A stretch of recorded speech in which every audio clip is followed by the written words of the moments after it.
আসসালামু আলাইকুম এভরিওয়ান। আজকে মজার একটি রেসিপি শেয়ার করছি, ডাল ডিম ভুনা। এই ডালটা এইভাবে রান্না করলে রুটি, পরোটা, ভাত সব কিছুর সাথেই খেতে ভালো লাগে।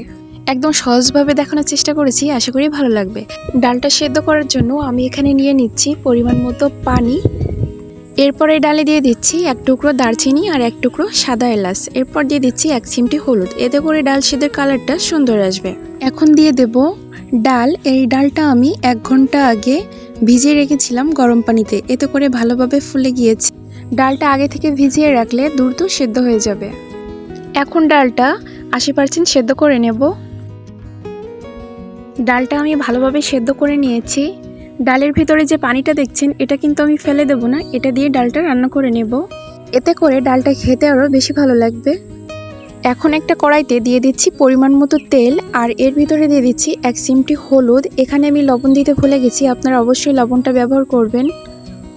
তেলটা গরম হয়ে আসলে আমি এখানে ডিমটা দিয়ে দেব। আর আপনারা ডিম দেওয়ার আগে অবশ্যই ডিমের গাটা চিড়ে নেবেন, এতে করে ডিমটা ফেটে যাবে না।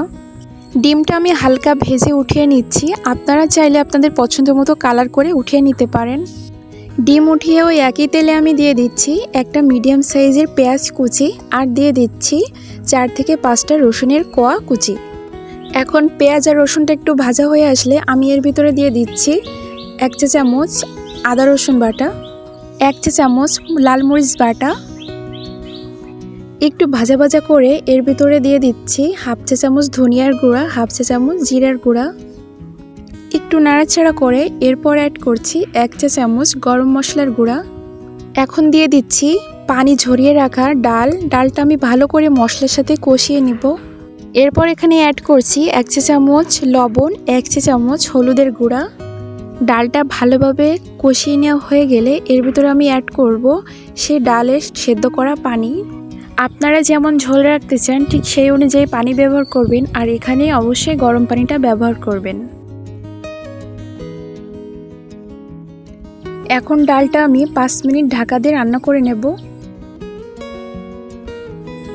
5 মিনিট পর আমি এখন ভেজে রাখা ডিমগুলো ডালের ভিতর দিয়ে দিচ্ছি। এরপর দিয়ে দিচ্ছি 3টা কাঁচামরিচ, আর দিয়ে দিচ্ছি 1 চা চামচ চিনি। এ পর্যায়ে লবণটা চেক করে নেবেন।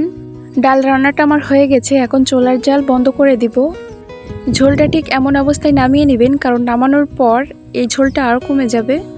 আজ আমি এখানেই বিদায় নিচ্ছি। সবাই ভালো থাকবেন। আল্লাহ হাফেজ।